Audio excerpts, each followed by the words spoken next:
Hey guys, അപ്പൊ ഞാൻ Srikanth movie കണ്ടേക്കണയാണ്. അതൊരു ബയോഗ്രഫി സ്റ്റോറിയാണ്, റിയൽ സ്റ്റോറി. ഞാൻ പറഞ്ഞല്ലോ, Bollywood industry real life story make ചെയ്യണേൽ അവർക്കൊരു പ്രത്യേക കഴിവ് തന്നെയുണ്ട്. അവരുടെ റിയൽ ലൈഫ് സ്റ്റോറി ഒട്ടുമിക്കതും എനിക്ക് വളരെ ഇഷ്ടപ്പെട്ടതാണ്.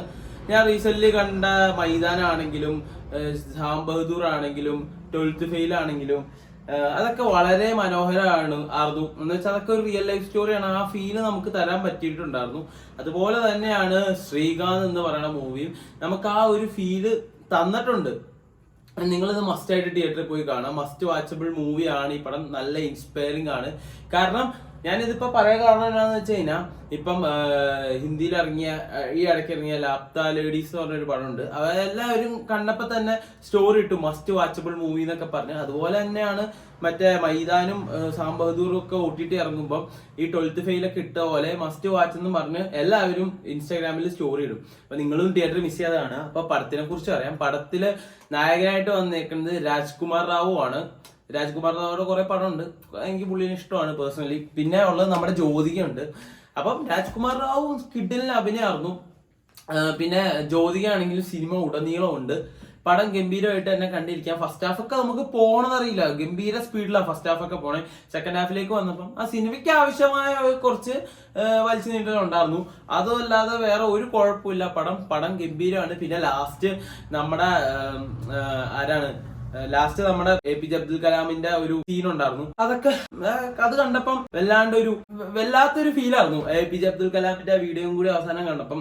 അപ്പം പടം മൊത്തത്തില് ഗംഭീര പടമാണ്. അതിൽ നായികയായിട്ട് അഭിനയിച്ച ഒരു ആളുണ്ട്. ആളുടെ പേര് എനിക്ക് അറിയില്ല, പക്ഷെ കിടിലനായിരുന്നു.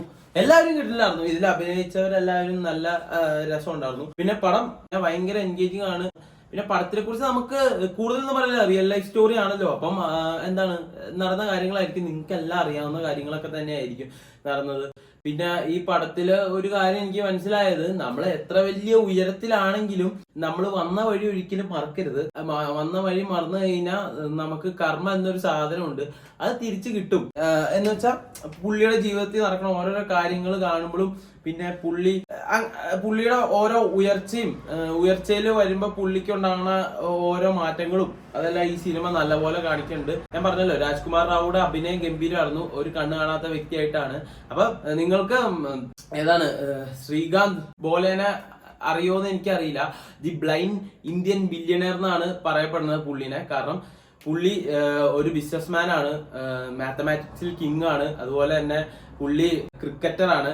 അതുപോലെ തന്നെ ക്രിക്കറ്റർ എന്ന് പറഞ്ഞാൽ വെറും ക്രിക്കറ്റർ അല്ല, ഇന്ത്യൻ ടീമിൽ സെലക്ഷൻ കിട്ടിയതാണ്. എന്നിട്ട് പുള്ളിക്ക് പോയതാണ്. എന്ന് വെച്ച് കഴിഞ്ഞാൽ പുള്ളിക്ക് പഠിക്കണം എന്ന രീതിയിൽ ഉള്ളതുകൊണ്ട് പുള്ളി ഇന്ത്യൻ ടീമിലേക്ക് പോവാത്തതാണ്. പിന്നെ അതുപോലെ തന്നെ ബേസ്ബോൾ പ്ലെയർ ആണ്. അത് കുറെ മാഗസീനിലൊക്കെ വന്നിട്ടുണ്ട്, മറ്റേ നമ്മുടെ USA മാഗസീനിലൊക്കെ വന്നിട്ടുണ്ട്. അപ്പൊ അങ്ങനെ നല്ല കഴിവുള്ള ഒരു വ്യക്തിയാണ്. അപ്പം എനിക്ക് ഈ സിനിമയിൽ നിന്ന് എനിക്ക് പേഴ്സണലി മനസ്സിലായ കുറച്ച് കാര്യങ്ങളാണ് ഞാൻ ഷെയർ ചെയ്യാൻ ഉദ്ദേശിക്കുന്നത്. കാരണം നമ്മുടെ ഇന്ത്യൻ എഡ്യൂക്കേഷൻ സിസ്റ്റം, അതിനെക്കുറിച്ചാണ് എനിക്ക് സംസാരിക്കാനുള്ളത്. കാരണം അദ്ദേഹത്തിന് 10ാം ക്ലാസ് കഴിഞ്ഞ് സയൻസ് എടുക്കണം എന്നായിരുന്നു ആഗ്രഹം. പക്ഷെ നമ്മുടെ ഇന്ത്യൻ നിയമപ്രകാരം, എഡ്യൂക്കേഷൻ നിയമപ്രകാരം കണ്ണ് കാണാത്ത ഒരാള് സയൻസ് എടുക്കാൻ പറ്റില്ല എന്നൊരു റൂളുണ്ട്. പക്ഷെ പുള്ളി അത് കോടതി പോയി പൊരുതി 6 മാസത്തെ കാത്തിരിപ്പിന് ശേഷം പുള്ളി പഠിച്ച് 98% പാസ്സായി. ഒരാളുടെ എന്ന് വെച്ചാൽ അത് ഈ എഡ്യൂക്കേഷൻ സിസ്റ്റത്തിൽ അത് പ്രൊവൈഡ് ചെയ്യാൻ പറ്റില്ല. അവര് വായിക്കണ ഒരു ബുക്കൊക്കെ ഉണ്ടല്ലോ, അതൊന്നും ഇവിടെ പ്രൊവൈഡ് ചെയ്യാൻ പറ്റില്ല. ആ ഒരു കാരണം കൊണ്ടാണ് ഈ റൂൾ തന്നെ കൊണ്ടുവന്നേക്കുന്നത്. അങ്ങനെ പുള്ളിയാണ് ആ റൂള് ഇവിടെ മാറ്റിയത്. സത്യം പറഞ്ഞു കഴിഞ്ഞാൽ കണ്ണ് കാണാത്തവർക്ക് സയൻസ് പഠിക്കാം എന്നൊരു റൂളാക്കിയത്. അത് കഴിഞ്ഞിട്ട് അതെല്ലാം പോട്ടെ, 98% മാർക്കുണ്ട്. പുള്ളി ഇപ്പൊ ഒരു എൻട്രൻസ് എക്സാം എഴുതിയാലും പുള്ളിക്ക് അത് സ്കോർ ചെയ്യാനുള്ള അത്രയും കഴിവുള്ള ഒരു ബുദ്ധി ഉള്ള ഒരു മനുഷ്യനാണ്. എന്ന് വെച്ച് കഴിഞ്ഞാൽ പുള്ളിക്ക് എഞ്ചിനീയറിംഗ് പഠിക്കണം എന്നായിരുന്നു. IIT ആയിരുന്നു പുള്ളി ശ്രമിച്ചത് കിട്ടണം. പക്ഷെ IIT കൊടുത്തില്ല. മാർക്കെല്ലാം ഉണ്ട്, പക്ഷെ കണ്ണ് കാണില്ല എന്നൊരു ഇത് മാത്രമാണ് അതിനൊരു റീസൺ ആയിട്ട് അവർ വെച്ചത്. അത് കഴിഞ്ഞിട്ട് പുള്ളി MIT വെച്ചു, അമേരിക്കയിലുള്ള കാംബ്രിഡ്ജ് യൂണിവേഴ്സിറ്റി. പുള്ളിക്ക് അവിടെ പഠിക്കാനൊരു അവസരം കിട്ടി. പുള്ളി അവിടെ പോയി പഠിച്ച് പ്ലേസ്മെന്റ് ഒക്കെ മേടിച്ച് പുള്ളിയുടെ ഗ്രാജുവേഷൻ കഴിഞ്ഞപ്പോ ഈ സിനിമയിൽ ടീച്ചർ വിളിച്ചിട്ട് പറഞ്ഞു, ഇങ്ങോട്ട് വന്നില്ലേ എന്നൊരു ടോണിലൊക്കെ ചോദിച്ചു.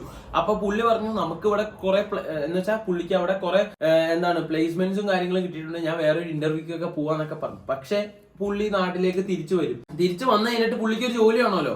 പുള്ളി MIT പഠിച്ചതാണെന്നൊന്നുമില്ല, എല്ലാ കമ്പനിയിലും കയറി ഇറങ്ങി. ഒരു ലോക്കൽ കമ്പനിക്കാർ പോലും അവർക്ക് എന്താണ് പുള്ളിക്ക് ജോലി കൊടുത്തില്ല. ആലോചിച്ച് നോക്കണം, MIT നല്ല സ്കോറോടെ പാസ്സായ പുള്ളിക്ക് ജോലി കൊടുത്തില്ല. ഒന്ന് ആലോചിച്ച് നോക്കി എന്താണ് ഇന്ത്യൻ എഡ്യൂക്കേഷൻ സിസ്റ്റം കൊണ്ട് ഉദ്ദേശിക്കുന്നത് എന്ന് വെച്ച് കഴിഞ്ഞാൽ. വെറുതെ അല്ല ആൾക്കാർ പുറത്തേക്ക് പോകണതിന് ഒരു കുറ്റവും പറയാനില്ല. കാരണം ഇവിടെ പേ ഇല്ല, ഒരു നല്ല സാലറി ഉള്ള ജോബ് കിട്ടാനില്ല. കാരണം ഞാൻ ഒരു ഉദാഹരണം പറയും, ഞാനൊരു മെക്കാനിക്കൽ എഞ്ചിനീയറിംഗ് പഠിച്ച സ്റ്റുഡന്റ് ആണ്.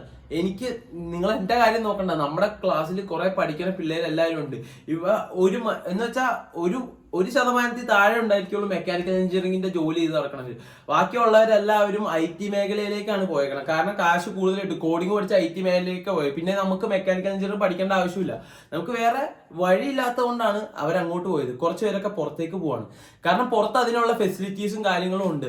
കാരണം ഈ സിനിമയിൽ തന്നെ ക്ലിയർ കട്ടായിട്ട് കാണാം, ഇന്ത്യയില് എന്ന് വെച്ചാൽ ഇന്ത്യയിൽ കണ്ണ് കാണില്ലാത്തവർക്ക് ഒരുമാതിരി ഒരു എന്താ ഈ എമ്പതി പോലെയാണ് എല്ലാം കൊടുക്കണേ, എഡ്യൂക്കേഷൻ ആണെങ്കിലും എല്ലാം കൊടുക്കണേ. പക്ഷെ അവിടെ എങ്ങനെയല്ല, അവിടെ അതിനുള്ള എല്ലാ കാര്യങ്ങളും ഉണ്ട്. സാധാരണ മനുഷ്യന്മാരെ പോലെ ട്രീറ്റ് ചെയ്യണ ഈ സിനിമയിൽ നമുക്ക് കാണിച്ചത്. അപ്പൊ ഞാൻ പറയാലോ, ഇപ്പൊ എഞ്ചിനീയറിംഗിന്റെ കാര്യം പറഞ്ഞല്ലോ, എന്നെ പഠിപ്പിച്ച സാറുമാര് പറയും ടെക്നോളജി ഓരോ ദിവസവും മാറിക്കൊണ്ടിരിക്കുവാന്ന്. പക്ഷെ ആ സാറുമാര് തന്നെയാണ് നമ്മളെ 2019 സിലബസ് പഠിപ്പിക്കണേ. അത് എന്താണ് എഡ്യൂക്കേഷൻ സിസ്റ്റം കൊണ്ട് ഉദ്ദേശിക്കണതെന്ന് ഒന്നും മനസ്സിലായില്ല. 2019 സിലബസ് ആണ് 2024 ഇപ്പോഴും പിള്ളേർ പഠിച്ചുകൊണ്ടിരിക്കണേ. അതാണ് നമ്മുടെ ഇന്ത്യ എഡ്യൂക്കേഷൻ സിസ്റ്റം. ഇങ്ങനെ പഠിച്ചിട്ട് എവിടെ പോയി നമുക്കൊരു ജോലി കിട്ടാനാ? നമ്മൾ എവിടെയെങ്കിലും ജോലിക്ക് പോയി കഴിഞ്ഞാൽ അവർ ചോദിക്കും നിങ്ങൾക്ക് എക്സ്പീരിയൻസ് ഉണ്ടോന്ന്. ഞാൻ എന്റെ മെക്കാനിക്കൽ എഞ്ചിനീയറിംഗിന്റെ കാര്യം മാത്രമല്ല, എക്സ്പീരിയൻസ് ഉണ്ടോന്ന് ചോദിക്കും. എങ്ങനെ എക്സ്പീരിയൻസ് കിട്ടാനാ? മെക്കാനിക്കൽ എഞ്ചിനീയറിംഗ് പഠിച്ചിറങ്ങിയ ഒരാൾക്ക് വെൽഡിങ് പോലും മര്യാദയ്ക്ക് അറിയില്ല. അത് എങ്ങനെ പഠിക്കും വെൽഡിങ്? കാരണം ആദ്യത്തെ ഒരു ഇയറില് ഒരു സെമ്മില് 2 കമ്പി കൊണ്ടുവന്നിട്ട് വെൽഡ് ചെയ്തോളാൻ പറയും. നിങ്ങൾ വെൽഡിങ് കഴിഞ്ഞു, പിന്നെ വെൽഡിങ് ഇല്ല, പ്രാക്ടിക്കല് ചെയ്യാനുള്ള 2019 സിലബസ് ഇപ്പോഴും പഠിച്ചുകൊണ്ടിരിക്കുക. പിന്നെ എങ്ങനെ ഒരാൾക്ക് നല്ല ജോലി കിട്ടുന്ന നിങ്ങൾ പറയണേ? പിന്നെ എങ്ങനെ ആൾക്കാർ നാട്ടിൽ നിൽക്കും? അവരെ പറഞ്ഞിട്ട് കാര്യമില്ല. എനിക്ക് ഇതുമാണ് ഈ സിനിമയിൽ നിന്ന് മനസ്സിലായത്. നമ്മുടെ നാട്ടില് എന്താണ് എന്തെങ്കിലും ഒരു നല്ല രീതിയിൽ സപ്പോർട്ട് ചെയ്യാൻ ഒരു എഡ്യൂക്കേഷൻ സിസ്റ്റം ഇല്ല. സത്യം പറഞ്ഞു കഴിഞ്ഞാൽ എല്ലാം പഠിച്ചു എഴുതി ഒരു പ്രാക്ടിക്കൽ ഈ 4 വർഷം എഞ്ചിനീയറിംഗ് പഠിക്കുമ്പോൾ ഒരു വർഷമെങ്കിലും അത് പ്രാക്ടിക്കൽ ആക്കിക്കൂടെ? ഒരു വർഷം മൊത്തം പ്രാക്ടിക്കൽ മാത്രം ആയിക്കൂടെ? പറ്റില്ല, ആക്കൂല അവര്.